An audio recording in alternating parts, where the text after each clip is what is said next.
The rain drummed against my office window as I stared at the contract spread across my desk. 22 years of marriage, and I still felt that familiar warmth, thinking about getting home to Sarah. At 42, I considered myself lucky. Successful consulting business, beautiful wife, comfortable life in our suburban home. The client meeting in Chicago had been canceled last minute, which meant I could surprise Sarah with an early return. Maybe we'd finally have that dinner we'd been postponing for weeks. I packed my briefcase with unusual enthusiasm, already imagining her surprise smile when I walked through the door. The 3-hour drive home felt shorter than usual, my mind wandering to weekend plans and the vacation we'd been discussing. Sarah had seemed distant lately, but I attributed it to work stress at her marketing firm. We all go through phases, right? The familiar sight of our 2-story colonial should have brought comfort, but something felt off as I pulled into the driveway.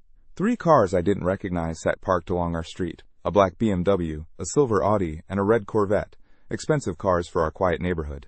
I shrugged it off. Maybe Sarah was hosting a work meeting. I used my key quietly, not wanting to interrupt if she was in a professional setting. The house felt different, charged with an energy I couldn't place. Muffled sounds drifted from upstairs, and my stomach began to knot. Those weren't the sounds of a business meeting. Each step up the carpeted stairs felt like walking through quicksand. The sounds grew clearer, more distinct, more impossible to deny. My hand trembled as I reached for our bedroom door handle, already knowing what I'd find, but hoping desperately I was wrong. The door was slightly ajar. Through the gap, I saw my wife of 22 years naked on our bed. Our bed, with 3 men.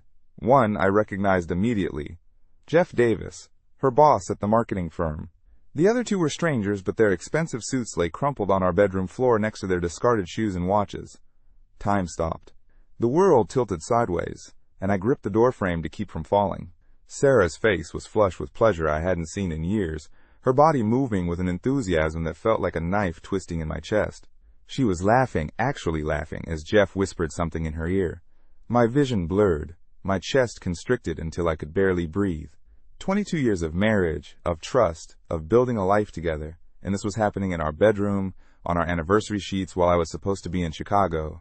I stumbled backward, my mind reeling. The rational part of my brain screamed at me to leave, to process this somewhere else.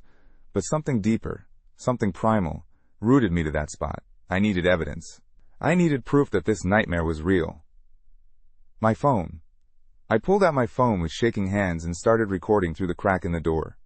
The video quality was poor, but the audio was crystal clear. Sarah's voice, Jeff's laugh, the unmistakable sounds of betrayal.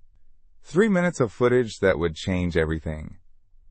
I retreated to my home office, closing the door with the careful precision of a man trying not to shatter completely. My hands shook as I transferred the video to my laptop, watching it again to confirm what my eyes had seen.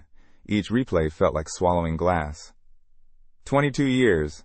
We'd met in college, married young, built this life brick by brick.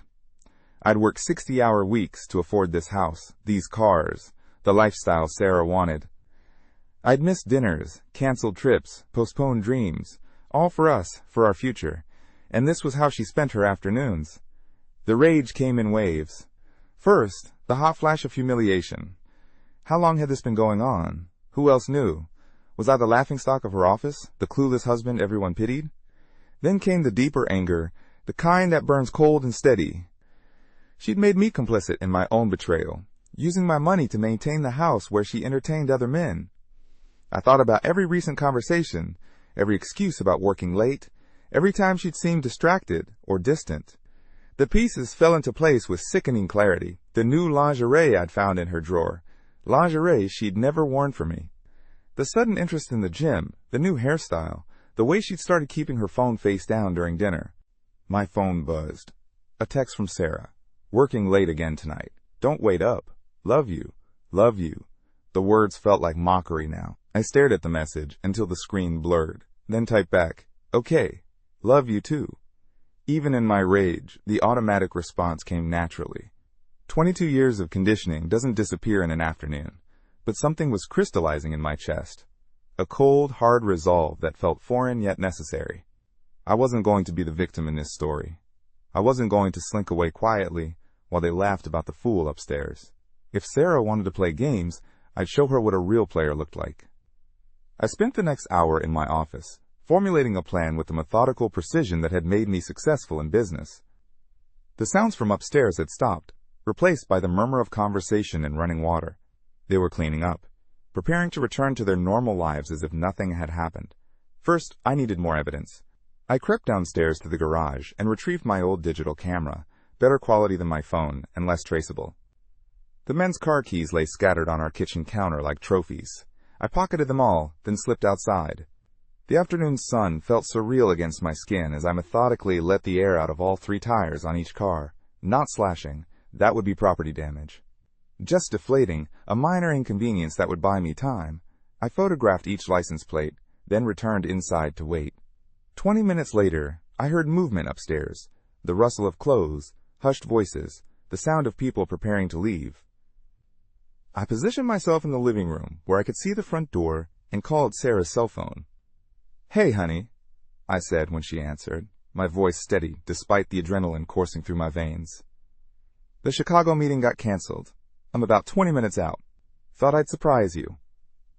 The silence on the other end was deafening. Then, in a voice I barely recognized, "Oh, that's wonderful. I'll see you soon." The panic upstairs was immediate and audible. Heavy footsteps, urgent whispers, the sound of people moving fast. I ended the call and walked calmly to the front door, turning the deadbolt and engaging the chain lock. Then I stepped outside, locking the door behind me with my key. 3 men in various states of dress came tumbling down the stairs, Jeff Davis still buttoning his shirt. They reached the front door and pulled, then pushed, then rattled the handle with increasing desperation. I waited on the front porch, my phone ready. When they realized the door was locked, I called 911. "Yes, I need police at 1247 Oak Street. I just came home, and there are strange men in my house. I think they might have hurt my wife. I'm locked outside and afraid to go in." The police arrived within minutes, 2 squad cars and an ambulance. I met them at the curb, playing the role of concerned husband perfectly. "I heard my wife screaming," I told Officer Martinez, a middle-aged woman with kind eyes. "When I tried to get in, the door was locked from inside. I'm worried they've hurt her." The officers approached the house with hands on their weapons. Through the front window, I could see Jeff and the other 2 men frantically explaining something to Sarah, who was now fully dressed but looked panicked. The deadbolt turned, and Sarah appeared in the doorway, her hair still mussed, her face flushed. "Officers, there's been a misunderstanding." Officer Martinez looked skeptical. "Sir," she said to me, "you reported hearing screaming and finding strange men in your house?" I nodded gravely. "I was terrified something had happened to my wife. When I couldn't get in," I let my voice trail off, the picture of a concerned husband. "Ma'am, we need to speak with you privately," the other officer said to Sarah, "and we'll need to see some identification from these gentlemen." That's when Jeff stepped forward, his face red with embarrassment and anger. "Look, this is all a misunderstanding. We were having a business meeting and—" "A business meeting?" Officer Martinez interrupted. "At 3 p.m. on a Thursday? In a private residence, with the door locked?" The lies crumbled quickly. Under questioning, Sarah finally admitted the truth, that she'd invited the men over, that everything was consensual, that I was her husband returning from a trip. The officers looked between us with the weary expression of people who'd seen this drama before.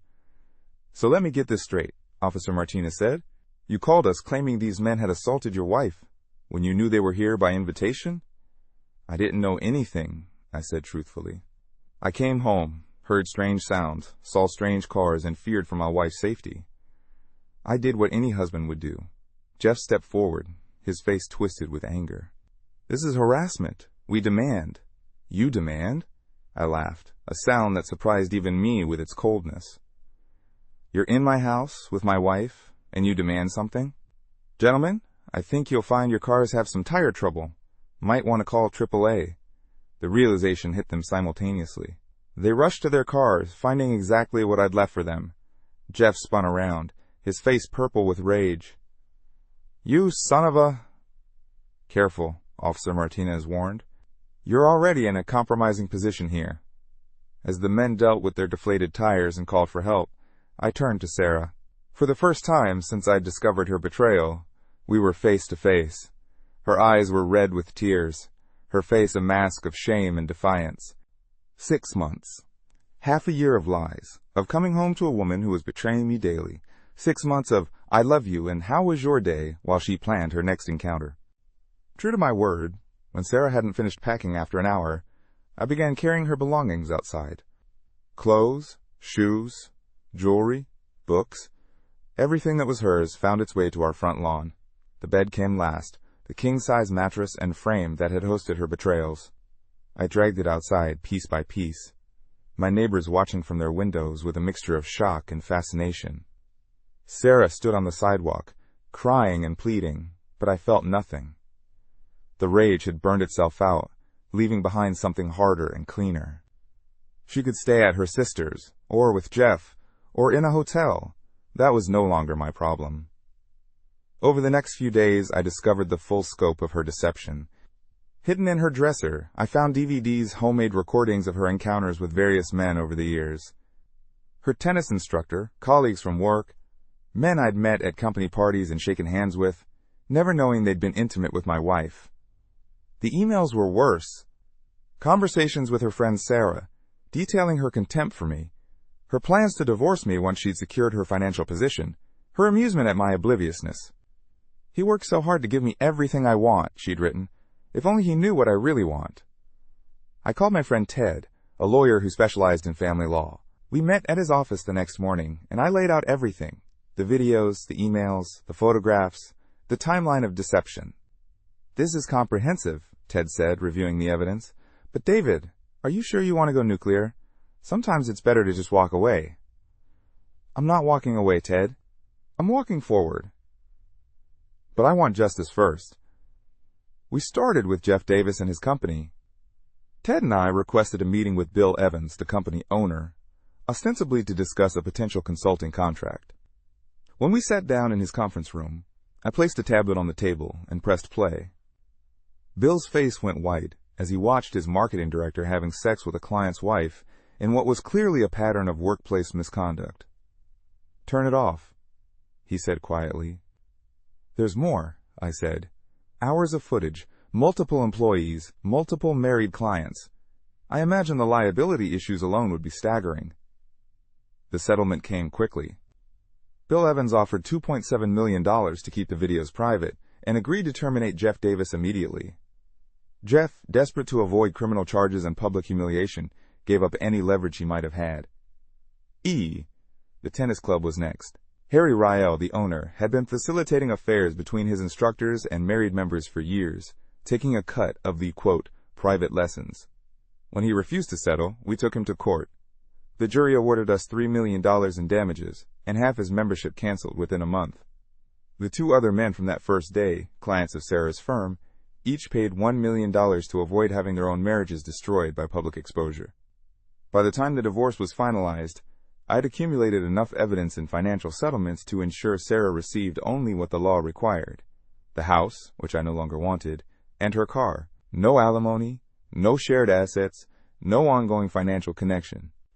3 years later, I was having dinner at Romano's, a upscale Italian restaurant downtown, when I saw her. Sarah sat at a corner table with a man I didn't recognize, well-dressed, probably in his 50s, wearing an expensive watch. Her engagement ring caught the light as she gestured while talking. I paid my check and walked over to their table. Sarah's face went pale when she saw me, but I smiled pleasantly. The man stood and extended his hand. I'm Robert Chen. You must be David. Sarah's told me so much about you. All good things, I hope, I said, shaking his hand. Robert, might I have a word? Just between us men. Sarah started to protest, but Robert nodded. Of course. Sarah, I'll be right back. We stepped outside onto the restaurant's patio. Robert seemed like a decent man. Successful, confident, but with kind eyes. I almost felt sorry for him. Robert, I'm going to ask you something, and I want you to think carefully before you answer. Has Sarah been working late frequently? New gym memberships? Unexplained absences? I pulled out my phone and showed him one of the old emails Sarah had written to her friend.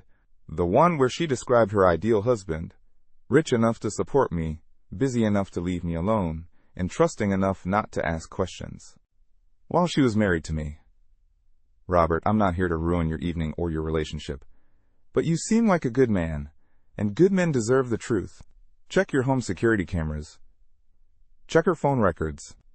Ask yourself why a woman who cheated throughout her first marriage would suddenly become faithful in her second relationship. I handed him my business card. If you need someone to talk to afterward, call me. I understand what you're going through better than anyone. I left him standing on the patio, staring at the email on my phone screen.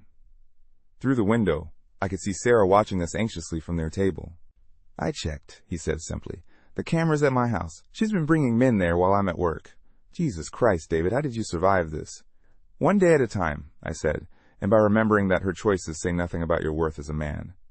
I heard him take a shaky breath. She's crying in the restaurant parking lot. Keeps calling my phone. Don't answer. Go home, pack her things, and change your locks. Trust me on this. Clean breaks heal faster than prolonged agony. After I hung up, I sat in my car for a moment, watching the city lights blur past my windshield. 3 years ago, I'd been a broken man, destroyed by betrayal and humiliation. Tonight, I'd potentially saved another man from years of deception and pain. I drove home to my new house, smaller but entirely mine, where no ghosts of betrayal lingered in the corners. I'd learned that healing isn't about forgetting the past. It's about transforming pain into wisdom, rage into purpose, and betrayal into strength.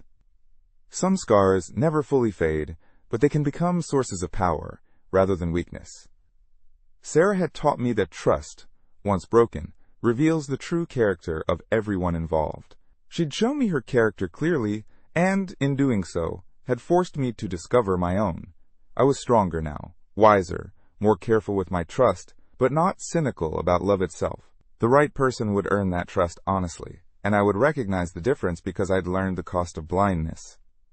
As I pulled into my driveway, I felt something I hadn't experienced in years. Genuine peace. Not the fragile peace of ignorance, but the solid peace of a man who knows exactly who he is and what he's worth.